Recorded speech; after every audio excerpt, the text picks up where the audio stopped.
دست بر سوراخ بری از زهر مارنده شکن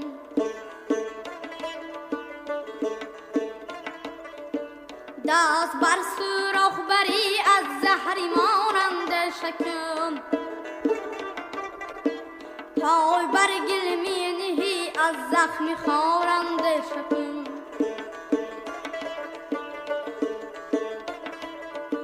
چون شناور نیستی پای بر لبی دریا منه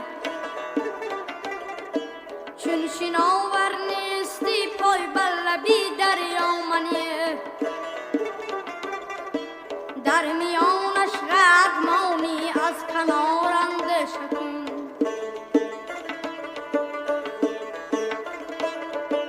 در میانش قدمانی از کنارنده شکن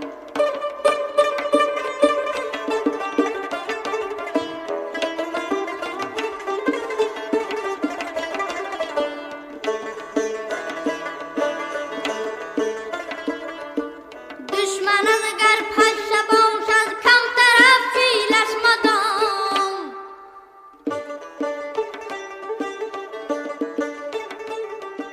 این نصیحت بشنود من زینهارنده شکم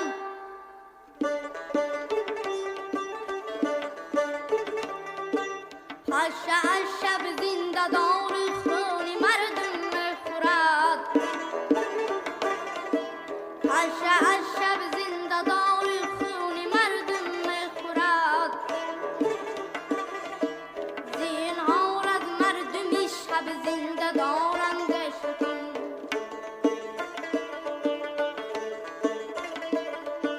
زینهار از مردمی شب زنده دارنده شکن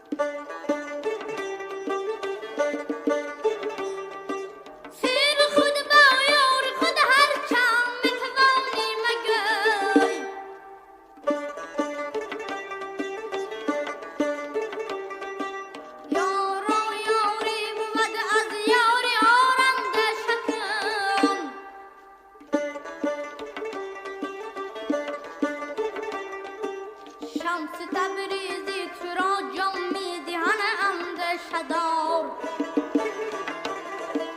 شمس تبریزی تو را